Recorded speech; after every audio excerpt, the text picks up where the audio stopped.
Alright, so I've got my visor on so I can see what I'm doing, and pretty much I'm going to go from this 32nd right here at this edge, and I'm going to line up on my 0 back up at this edge, and in this case I'm just holding my razor blade right up against the that edge of the tenon.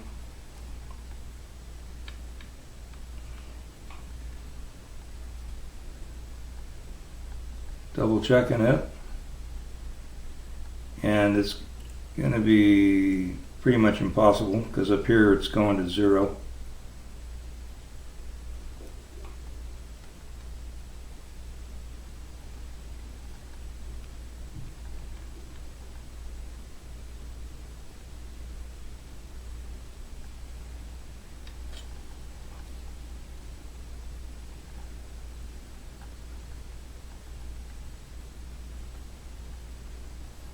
Okay, I think I'm there.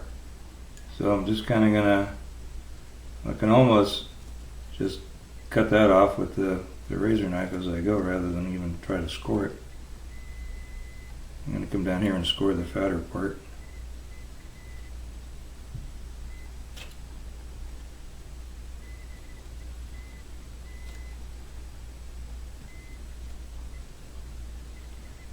Not sure what all you can really tell is going on with that through the camera. Okay, so I got a really good score line there. And I'm going to flip it over. Do the same thing, working the other direction. And you see, sorta, not really. Share that with my hand in there, nothing's visible. Should be a left-handed guy.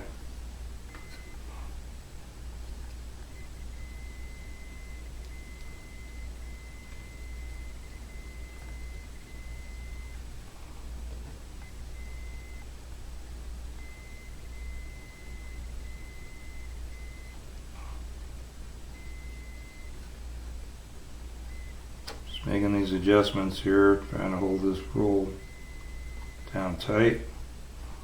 Hold the neck down tight so that I don't slip.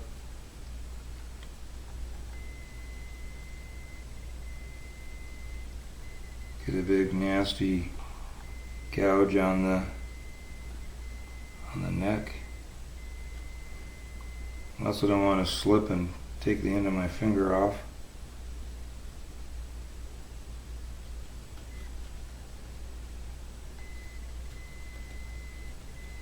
Seems way too likely go in that direction. I'm going to go back the other direction.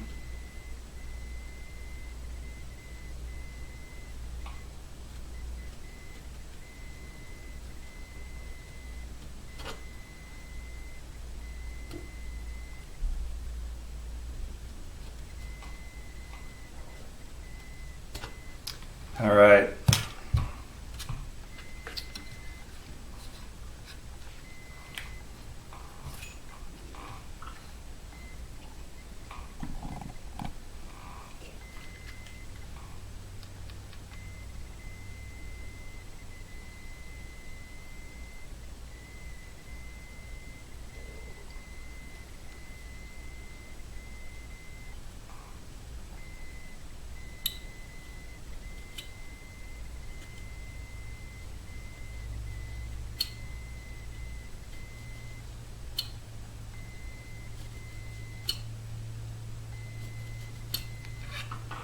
Okay, and so like I said, I think I'm just gonna go. Let me check my camera. I got lots of time on this card.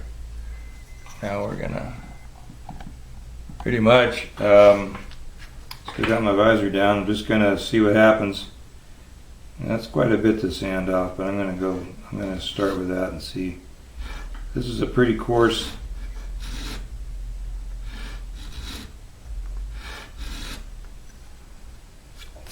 block,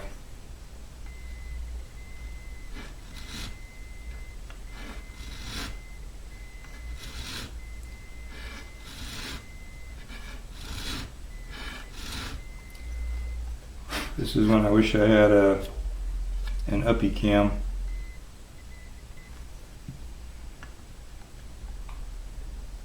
Also watching this bottom edge here because I don't want to push in here and dig in past this tape, because then I won't be able to hide that. So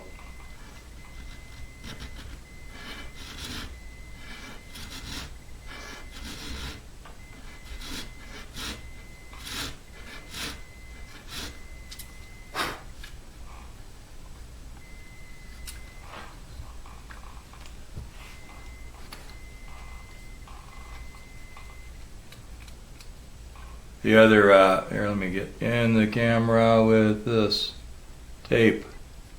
The other trick I use is, as you can see, I got the whole block going here. The whole block has sandpaper on it. So if I want to keep straight, but still get sanding down on this end of the thing where the end of the, maybe I need to take you out wider a little bit. Okay, see, I want to put the pressure on the sanding block out here, and I don't want to sand the point up here. So I could just kind of like concentrate right here, which wouldn't hurt. But if I want to keep the whole thing straight, or straighter, then the thing to do is put a piece of tape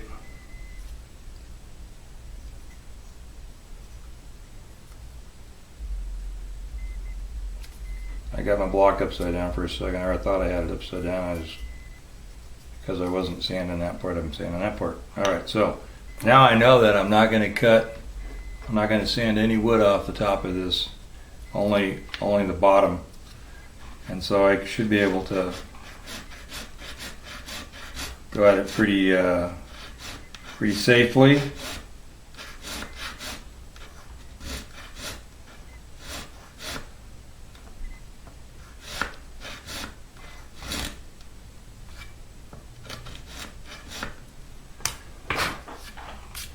Alright, put my visor down.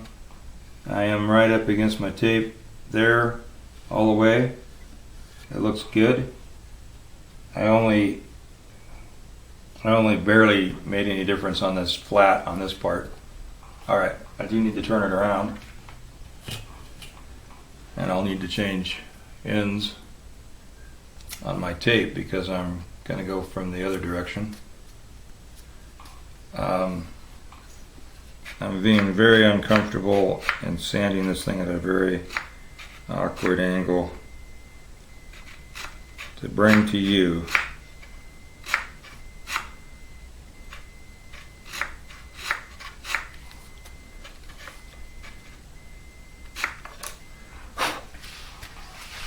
Alright, I'm going to turn the camera off and I'm going to do this because I really need to get this right more than I need to have you watch me get it right. Okay? Or I'll just set it up that way. You can watch me sand on it even though you can't see what I'm doing. I think I'm there, okay.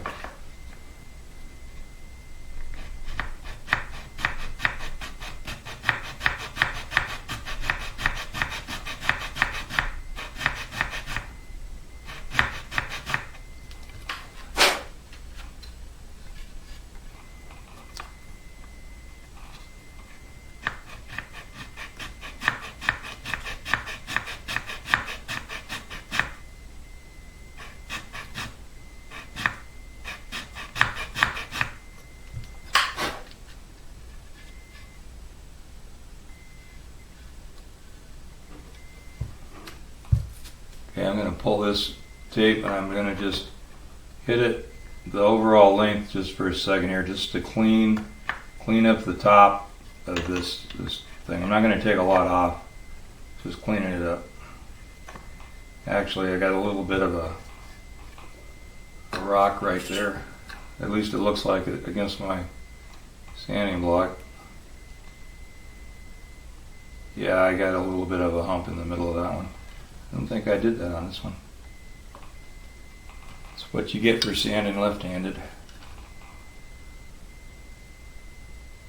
Yeah, that one's right on. So, oh gosh, I'm breaking stuff now. Okay, so just gonna sand that little center hump out of there.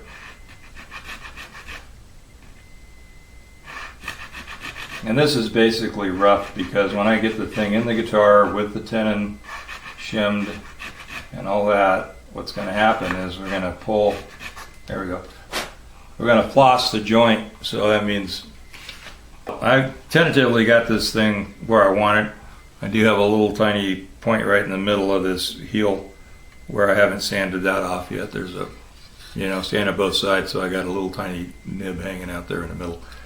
I'll sand that back. Then I have to start test fitting it in the body.